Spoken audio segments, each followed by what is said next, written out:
Hello friends, welcome back to Homemakers Junction. எல்லோரும் எப்படி இருக்கீங்க? நல்லா இருக்கீங்களா? இன்றைக்கி நம்ம சேனலில் பட்டர்ஸ்காட்ச் கேக் எப்படி பண்ணுறதுன்னு பார்க்கலாம்.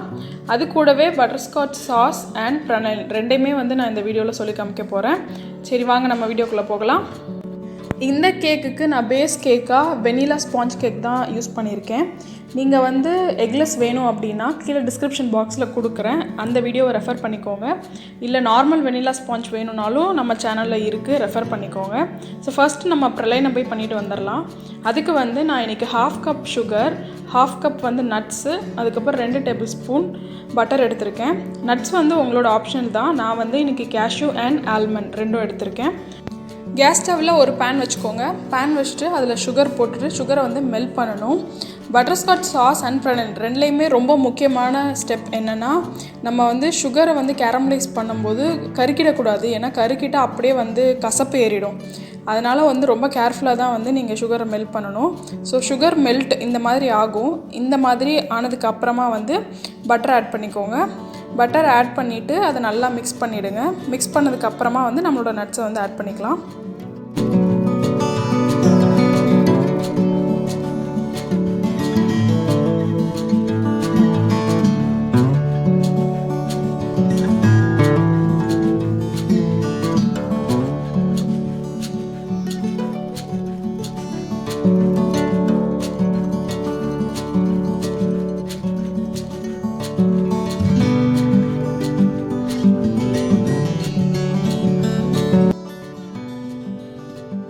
நட்ஸை போட்டோன்னா மிக்ஸ் பண்ணிவிடுங்க. மிக்ஸ் பண்ணிட்டோன்னா கொஞ்சம் கெட்டியாகிடும்.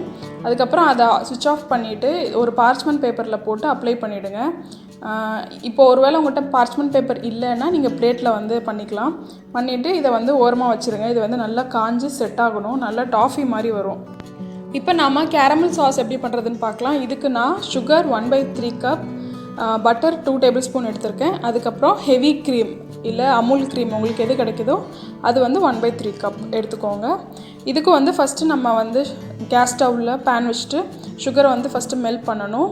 ஆஸ் யூஷுவல் நீங்கள் கரிஞ்சிராமல் பார்த்துக்கோங்க, அப்புறம் கசப்பாயிடும்.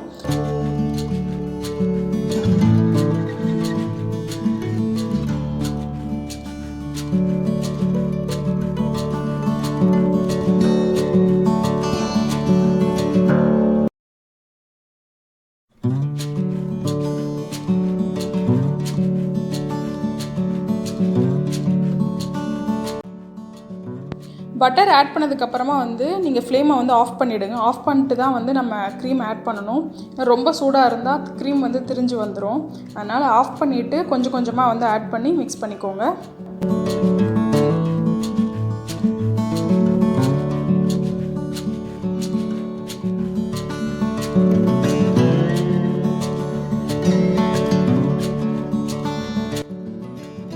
க்ரீம் ஆட் பண்ணதுக்கப்புறம் ஃபஸ்ட்டு தண்ணியாக இருக்கும். அதுக்கப்புறம் உங்களுக்கு க்ரீம் நல்லா கெட்டியாகிடும். பாருங்கள், இந்த அளவுக்கு ஆகும். இன்னும் நீங்கள் ஆஃப் பண்ணி ஆறுனதுக்கப்புறம் இன்னும் நல்ல க்ரீமியான ஒரு டெக்ஸ்சர் வந்துடும். பாருங்கள், நம்மளோட சாஸ் ரெடி ஆகிடுச்சு. இந்த சாஸ் நம்ம எல்லாத்துக்குமே யூஸ் பண்ணிக்கலாம். நம்மளோட டெசர்ட்ஸுக்கு ரொம்ப நல்லாயிருக்கும். நம்ம க்ரீம் டெக்கரேஷனுக்கும் இது யூஸ் பண்ணிக்கலாம். இப்போ நம்ம ப்ரலைனை ஆற வச்சுருந்தோம் இல்லையா, அதை கட் பண்ணிவிட்டு இந்த மாதிரி டாஃபி மாதிரி இருக்கும். இதை கட் பண்ணி வச்சுக்கோங்க. இதை நம்ம டெக்கரேஷன் பார்ட்டுக்கு யூஸ் பண்ணிக்கலாம். ப்ளஸ் இதை ரிமைனிங் இருக்கிறத நீங்கள் நல்லா இடிச்சிட்டு அந்த தூளை கூட நம்ம டெக்கரேஷனுக்காக யூஸ் பண்ணிக்கலாம்.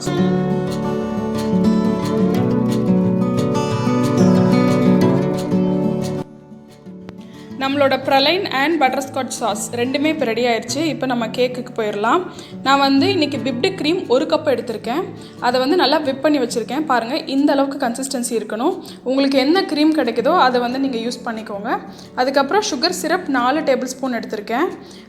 4 டேபிள் ஸ்பூன் சுகருக்கு 4 டேபிள் ஸ்பூன் தண்ணி ஊற்றி கொதிக்க வச்சுக்கோங்க. பதம்லாம் எதுவும் கிடையாது, ஜஸ்ட்டு கொதிச்சா மட்டும் போதும். அதுக்கப்புறம் நான் இன்றைக்கி 2 ட்ராப் மட்டும் எல்லோ ஃபுட் கலர் யூஸ் பண்ணுறேன். அது கம்ப்ளீட்லி ஆப்ஷனல் தான். உங்கள்கிட்ட கலர் இல்லைனா நீங்கள் ஸ்கிப் பண்ணிக்கோங்க. அது ஒரு டெக்ஸ்சர் நல்லாயிருக்கும், கலர் பார்க்குறக்கு நல்லாயிருக்குங்கிறக்காக தான் நான் ஆட் பண்ணுறேன். உங்கள்கிட்ட இல்லைனா கண்டிப்பாக ஸ்கிப் பண்ணிக்கலாம். இப்போ நம்ம கேக் அசம்பிள் பண்ணலாம். நான் இன்றைக்கி வெனிலா ஸ்பாஞ்ச் கேக் தான் பண்ணியிருக்கேன் 1 கப் மெஷர்மெண்ட்டில். அதோட லிங்க் கீழே கொடுக்குறேன், பார்த்துக்கோங்க.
ஸோ கேக் அசம்பிள் பண்ணதுக்கப்புறம் டெக்கரேஷனுக்கு நான் கொஞ்சம் க்ரீம் வந்து பைப்பிங் பண்ண போகிறேன்.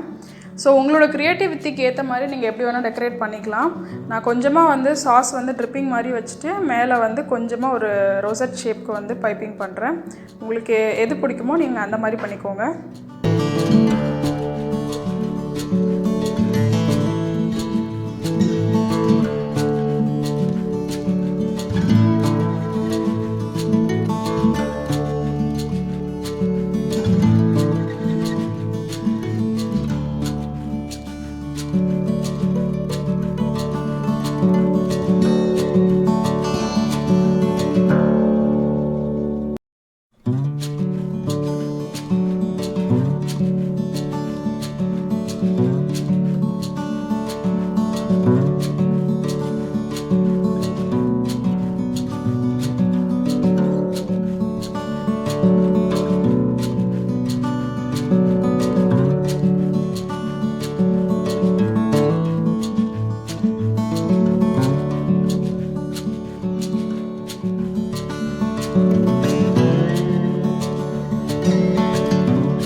ஸோ நம்ம கேக் வந்து இப்போ ரெடி ஆயிடுச்சு பாருங்கள், சூப்பராக ரெடி ஆகிருக்கு. கண்டிப்பாக இதை ட்ரை பண்ணிவிட்டு உங்களோட கமெண்ட்ஸை கீழே கமெண்ட் பாக்ஸில் கொடுங்க.